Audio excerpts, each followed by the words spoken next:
Sonwar 30 September भाग्योन Jerome याज्ञिक आनी धर्मशास्त्री समरण मुखेल वड मनशाचो पूत मनशाच्या हातांत पडचो आसा. नियाळाक आदार. जेजून कांय खिणां पयलीं एक देंवचार बसलोल्या भुरग्याक बरो करून जातूच आपल्या शिश्यांक घेवन गालिल्यांत वचूंक भायर सरता.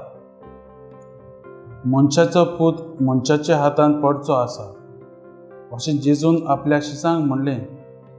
जेजून जें तांकां सांगलें ताचो अर्थ शिश्यांक मेळूंक ना. खरेपणीन जेजू आपल्या कोश्टा मरणाची खबर करतालो.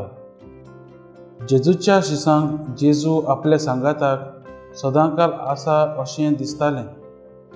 जेजूचे शिश जेजू एक संवसारी सोडवणार कसो समजताले.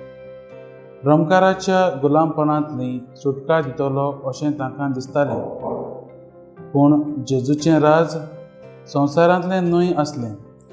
देवाचो पूत मनीस जालो, आंकवार मारयेक जल्मलो, पूण आमी किरकोळ मनशां आमच्या पातकां उदेशीं ताका धर्नीर शेवटिलो. हांव उमो घेतलों तोच तो, ताका धरात अशें सांगून जुदास जेजूचो उमो घेवंक वेता. आमी दर दिसा आमच्या पातकां उदेशीं आमचे वांगडे वागणुकेंतल्यान जेजूक पिलाताच्या हातांत दिवंक ना जायत. आमचेरूय वायट घडयो येतात तेन्ना आमी जेजूक सांडून कुड्ड्या देवाशी वचूंक ना जायत.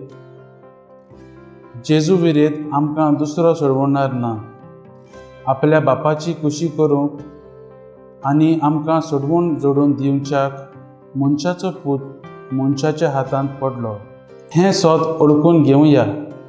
आमचें पातकी जिवीत सोडून बापाच्या राज्यांत भितर सरूंक जावं दी आमचे ओतरेक. म्हजो थाराव. म्हजी दिशा जेजूचेर धरून बापाच्या राज्यांत भितर सरूंक वावुरतलों.